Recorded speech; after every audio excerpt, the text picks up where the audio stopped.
Platão era um cara muito polêmico também, né? Porque, poxa, ele tem umas ideias que eu queria até te listar aqui antes de a gente ir pro fim da vida dele, que daqui a pouco eu quero saber, mas, cara, ele tinha umas ideias sobre a ditadura dos sábios. Então ele defendia que só filósofos bem treinados deveriam governar, porque o povo não sabia escolher líderes. E, sinceramente... Ele tem razão. Porra, cara. Loucura. Realmente faz muito sentido. Ele tem razão. Agora, o que ele diz é democracia é um erro.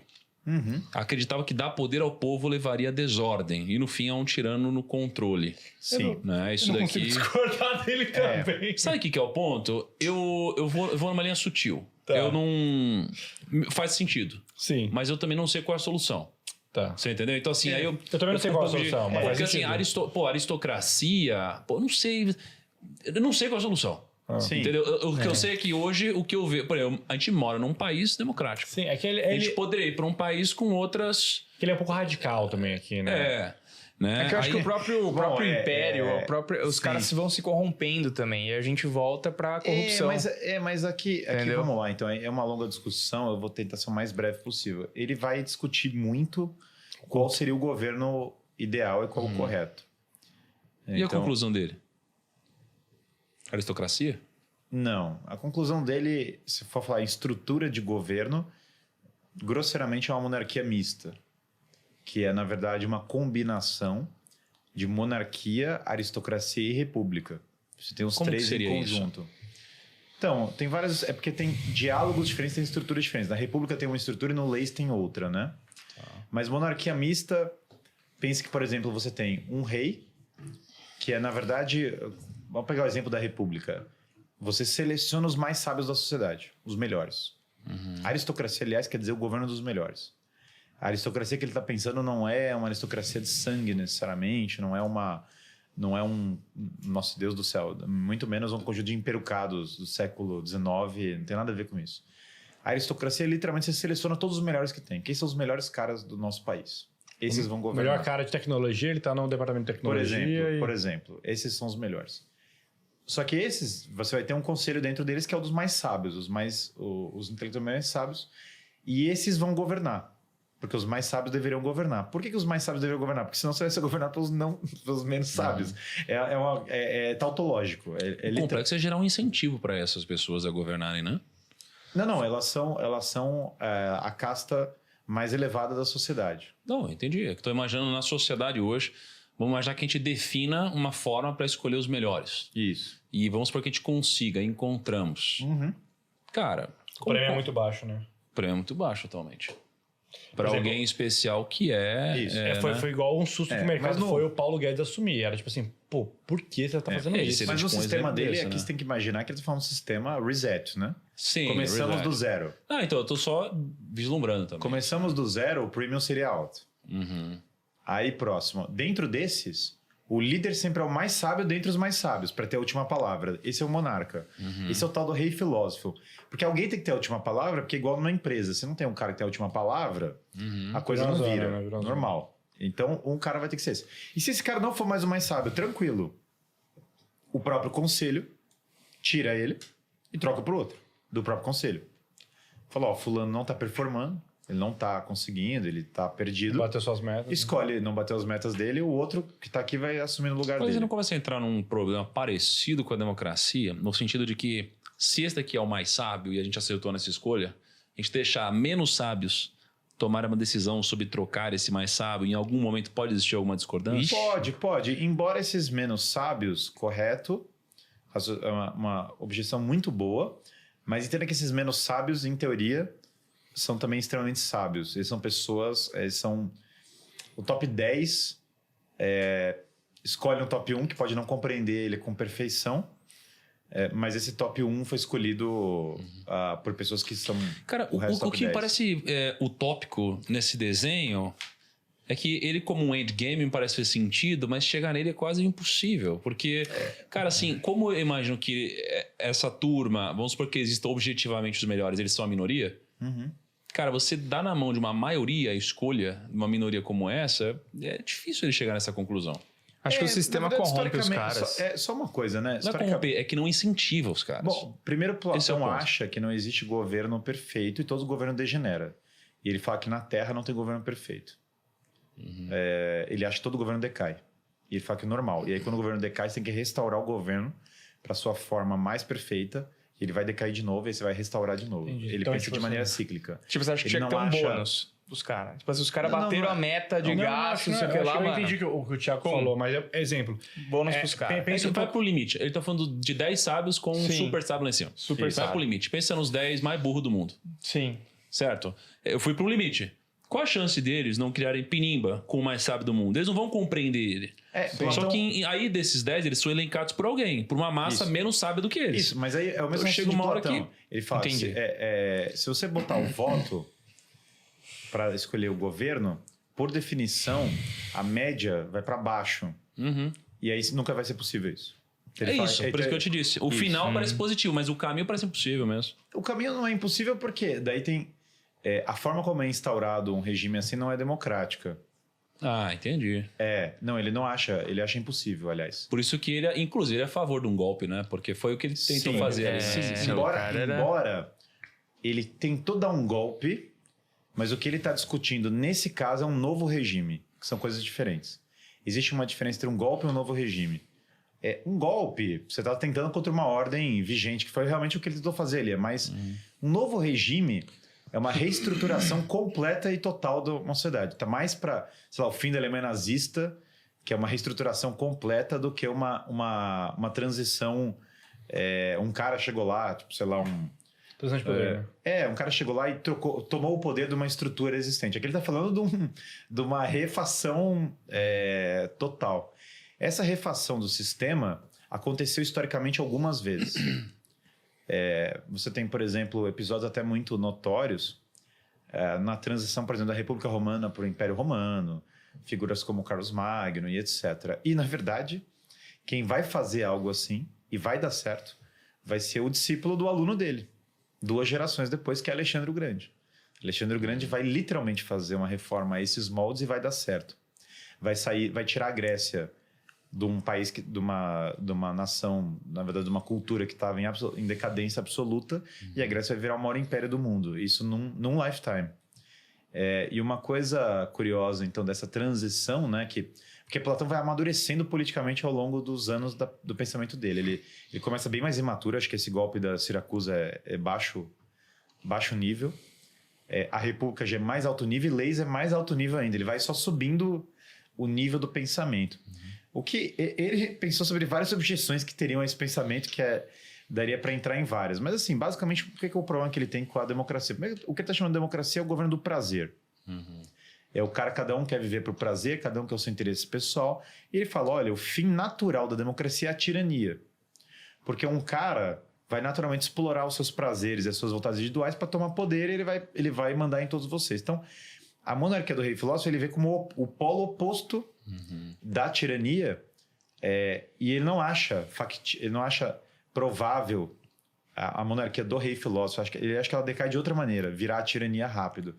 Não vira, porque você já tem... Ele está pressupondo que você formou, do zero, inclusive, da infância, como ele fala, um grupo de pessoas de altíssimo nível. Então, a chance de corrupção é baixa, porque eles são de altíssimo nível. Se eles fossem de baixo nível, a chance é maior. E assim, quanto mais baixo nível for o grupo, maior a chance de corrupção. Muitos governos decaem. Se você fosse falar, tal governo decaiu, tal governo decaiu, tal governo decaiu, ele ia falar para você, esses caras são alto nível. Júlio César era um cara de alto nível, formou Augusto. Sinceramente, Luís XIV já não era talvez do mesmo negócio, veio Luís XVI, que já era mais baixo nível ainda, a coisa desaba. Então a primeira coisa que ele vai falar para você é que você tem que colocar o delta da formação das pessoas no nível do cara para avaliar isso. Outra coisa importante aqui existe um elemento republicano forte, que é a cidade tem uma coesão social. Você não está falando de um regime inorgânico. Esse grupo manda e não tem uma hierarquia muito bem definida na sociedade.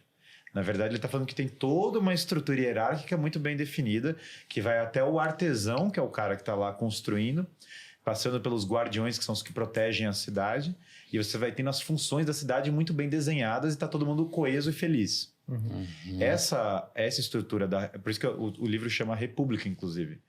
Porque você tem, por exemplo, ele fala de abolir a escravidão, que é a primeira pessoa que fala isso. Ele é o primeiro? Olha, Eu não lembro de nenhum outro autor, podem me corrigir, deve ter outros, talvez outros que possam ter falado no mesmo período, mas Platão, na República de Platão, não tem escravidão. E eu não me lembro de ter lido nenhum livro do período, certeza que algum especialista pode até apontar outro, mas que fala algo como não ter escravidão na sociedade. E aí ele coloca as coisas em uma hierarquia e fala, quando você vai forjando esses líderes para a próxima geração, eles estão lá. Tem decadência, porque o que acontece? Você monta essa monarquia do rei filósofo, o primeiro problema que ele fala é que os militares não entendem o porquê ficar estudando harpa 10 anos, ou porque ficar contemplando, lendo a Ilíada tantos anos, e aí eles tomam o poder. E aí o regime militar, ele ainda é muito virtuoso, porque ele tem disciplina e honra, só que ele padece de um problema educacional forte, porque o cara não está preocupado em formar o mais sábio, mas só na honra e tal. Mais forte, né? E aí o regime da timocracia, que é o regime militar, que é o do peito, vai dando lugar para o regime... O cara pensa assim, papai era um grande soldado, Band of Brothers, mas tem um jeito mais fácil de governar os outros, que é o dinheiro. Eu pago, o cara obedece. Aí Platão fala que aí o regime vai virando uma oligarquia, que é o governo de quem tem mais dinheiro. E aí ele fala que a oligarquia ainda tem muita virtude. Porque, sei lá, para montar uma empresa... Muitas pessoas que acompanham aqui são empresários, pessoas que passaram por isso, talvez saber a quantidade de virtude necessária. Só que ele fala que a oligarquia tem 2 problemas endêmicos, que é...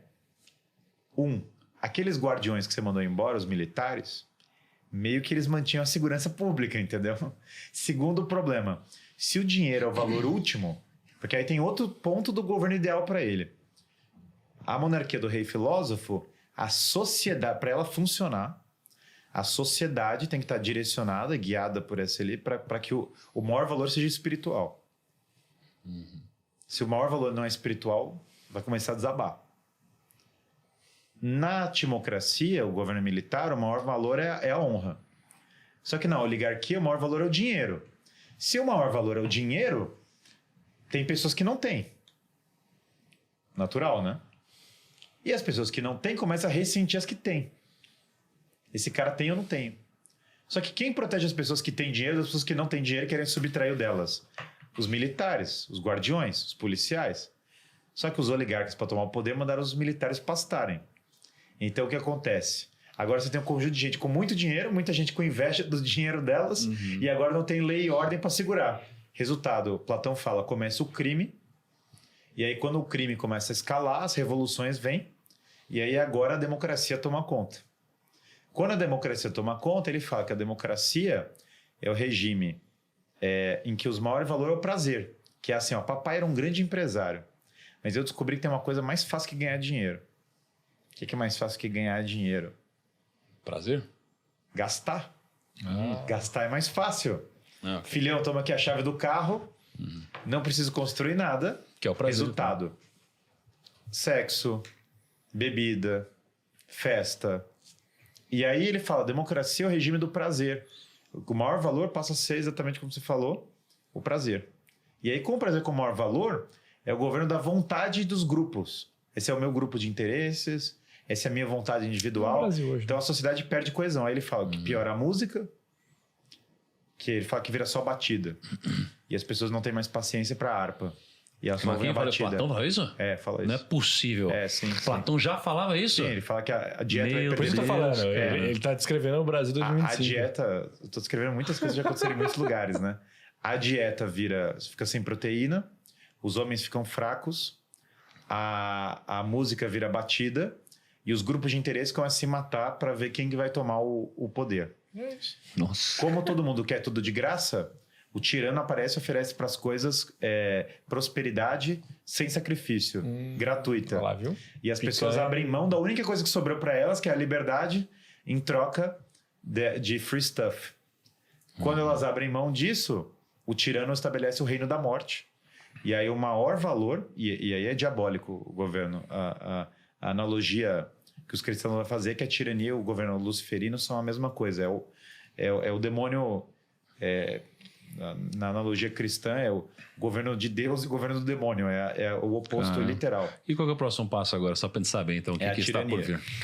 A tirania. E aí a tirania, o governo da morte. E aí, qual é a única forma de você derrotar uma tirania? É você ter uma aristocracia que vai restaurar o poder. E aí ele fala, se você não tiver isso, não tem forma. Não existe caminho fora. Ele fala assim, ó, porque... e aí ele tá falando para você de maneira bem assim... Ele fala assim, olha, por quê? Quando você não tem uma aristocracia, que é pessoas formadas de maneira excepcional para isso, você está na mão do tirano porque você não tem pessoas nem com poder suficiente para enfrentar o sistema. Porque aí você poderia falar assim, não, a grande solução contra a tirania é a democracia. Aí Platão ia rir da sua cara, ia falar assim, quantas multidões derrotam um tirano? Quantas vezes você viu isso acontecer? Ele vai falar pra você, nunca acontece. Porque gente sem poder não derrota gente com poder. É um problema... então, na verdade, Platão defende que, sim, uma elite da sociedade tem que restaurar o governo e tirar dessa lógica destruição. E é por isso que ele formava eles para fazer isso. Por isso que a parte política ela é subordinada à espiritual. Mas ela não é prescindível. Por quê? Porque se o sistema político fica só fomentando vício, por mais que a gente faça um melhor trabalho, tem uma massa de pessoas viciadas. E aí você vai cair na mão da tirania, você não vai conseguir nem fazer o trabalho direito que você tem que fazer. Então, Platão, ele não acha que dá para você evitar. Agora, próximo, a aristocracia veio, fez de novo o governo dos sábios. Melhoramos. Aí vai falar, vai começar a decair de novo. Fala, pô, então por que eu tenho que fazer isso? Ele vai falar, porque na vida é assim. Depois da morte, a alma pode seguir para esferas superiores. Que ele não descreve de maneira detalhada, mas ele fala que ela pode subir para esferas superiores. Só que nessa vida, você não tem perfeição, porque você não é divino. Então você vai de novo criar um governo bom, aí ele vai passar pelo mesmo ciclo que eu falei de novo. Os militares vão decair o governo, aí depois a oligarquia vai vir, aí depois a democracia vai vir, aí depois a tirania vai vir, e aí vai ter que de novo alguém ir lá e derrubar o tirano e botar uma nova elite para restaurar o país, para começar de novo. Cara. Ele vai falar para você que você não escapa disso, para ele isso é determinístico, isso tá na República. Para quem fala, cadê a fonte disso aí, República de Platão? É sobre isso. E aí, a República termina com uma apologia da imortalidade da alma. Porque ele fala, o cara só vai entender que ele tem que ser esse líder o dia que ele entender que a alma dele é imortal. Porque o cara que não entende que a alma é imortal, ele se corrompe nas esferas anteriores a isso. Na hora do vamos ver, na hora de restaurar um negócio, de mudar uma sociedade, de entregar a própria vida para salvar os outros, ele arrega. Entendi. Quando ele entende que a alma é imortal, ele não vai errar em vida. Não é que não vai errar, mas ele... Tudo vai ser melhor. Se a sua motivação é acreditar que a sua vida termina aqui, você vai pensar que, o que importa é ser feliz, pô. Se a vida termina aqui... Amanhã você tá fazendo stories de tigrinho aí. Então, o que você vai fazer é se entregar a tudo que te dá prazer imediato. É isso que você vai buscar na sua vida. Sim. No momento que você entende que existe uma eternidade, algo muito maior... Cara, a sua busca é outra, você passa a buscar outro tipo de coisa porque tudo aqui é muito curto prazista e o prazer aqui não é o que de fato é verdade na sua vida. E aí, falando da parte biográfica, você vai falar, mas isso não era polêmico na época? Era extremamente. Ele só não foi morto. E aí é o ponto, porque era pra matar ele. O cara tá ensinando isso, Sócrates foi morto por menos, entendeu? Sócrates foi morto por muito menos. Mas o que acontece? Ele era rico, ele era poderoso, e ele usou cada vírgula e cada negócio da influência dele, tudo que ele tinha, para simplesmente não ser morto. Caramba. E como que ele morreu? Ele não e aí tentou. eu queria chegar no final da história dele. Como que terminou a história dele? Sim. Então, olha só. Ele tem um jeito super tranquilo, né? Tomando chá. Ele para evitar a morte quase certa, né? Vinda dessa visão política e espiritual, porque no fundo é uma visão religiosa e política até mais ofensiva para o sistema do que a do Sócrates, pensando na época dele. As pessoas acusavam de simpatia por Esparta, né? Falavam, então ele defende... Imaginário pequeno, francamente. Mas então ele está defendendo Esparta, ele quer que todos nós sejamos como Esparta. Pensa... Muito ruim, né? O cara está pensando no partidarismo pequeno da época e fala, então se ele falou tudo isso, ele defende Esparta. Mas a Platão move essa influência política dele para continuar o trabalho da academia, se afasta da política do dia e fala, estou ensinando aqui, mas eu não quero saber quem é o cara que está governando aí hoje, quem é o cara que não sei o quê, eu vou ensinar isso aqui, um dia vão ouvir. como eu falei, de fato, o grande aluno dele, Aristóteles, vai passar isso para Alexandre, e o Império Alexandrino é fruto dessa filosofia transformada por Aristóteles. Então, assim, Aristóteles é aluno de Platão e Alexandre é aluno de Aristóteles. Exatamente. Então, o próximo podcast que a gente vai gravar é sobre Aristóteles. Eu acho que é uma sequência natural. Perfeito. Platão vai morrer mais velho.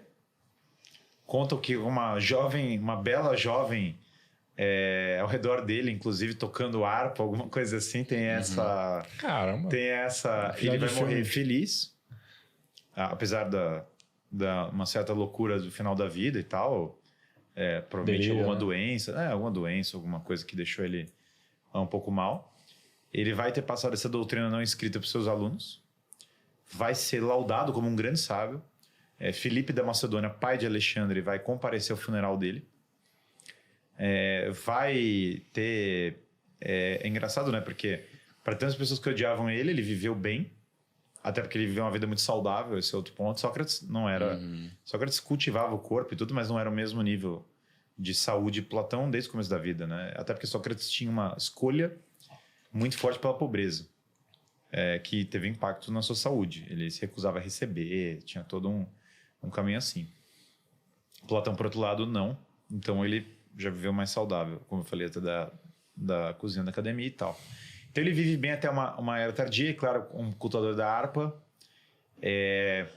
Ele passa por muitas fases da vida, inclusive, tanto que ele tem uma vida muito hedonista no começo da vida, e depois chega um momento que ele decide viver a castidade. Nunca casou, mas depois ele chega a um dos pontos que ele fala, um amor platônico, é isso também. Platão chega a uma fase da vida, depois de muitos vícios de juventude, que ele fala, ele não casa, ele fala, não vou ter relações sexuais, eu estou completamente ausente disso, eu vou focar... Ele não teve filhos? Não teve filhos. Ele teve, na juventude, uma vida, pode ser descrita hoje, seria descrita como bissexual e baladeira num nível inimaginável. Normal na época. Normal para muitas pessoas da época, ainda mais para um cara rico da época, era uma coisa que acontecia. E aí ele, pela filosofia, ele fala, olha, o verdadeiro amor produz fruto no corpo e na alma. Então ele, entendendo que essa busca do prazer da juventude dele era um desvio dessa busca pelo divino, né? Ele se priva da relação sexual em absoluto. Ele fala, chega, não tenho nada com isso. Então, vivendo essa vida casta, né? Ele vive até o final da vida, passa a obra para os seus alunos. Segundo Aristóteles, escolheu um sucessor ruim para a academia, mas também Aristóteles... O duro é que Aristóteles é o cara mais inteligente da academia. E ele é mais inteligente que todos os outros alunos de Platão. Então é uma fonte um pouco enviesada, porque você está pegando um outlier insano da academia, que não foi escolhido para ser o chefe, e de fato foi lá e fundou a dele, ficou melhor. Mas ele vai ainda mentorar Aristóteles. E aliás, a Três in Company, a Três Corações, tem soluções para sua empresa. Olha, eu inclusive estou tomando café aqui. Eu estou toda hora tomando café Três Corações. Aqui na empresa, todos nós tomamos Três Corações, nossos colaboradores, nossos convidados. Ela está com a gente já há 4 anos. E se você também quer Três Corações na sua empresa, deixar um QR Code aqui na tela, aqui na descrição também. É um grande parceiro nosso e não é só a gente falando por falar. A gente usa, toma e adora. Já visitou a fazenda deles, várias coisas. É muito legal. Então, fica aí o nosso obrigado para Três Corações e o nosso convite para você que segue e acompanha o Primocast para que você tenha também na sua empresa, tá?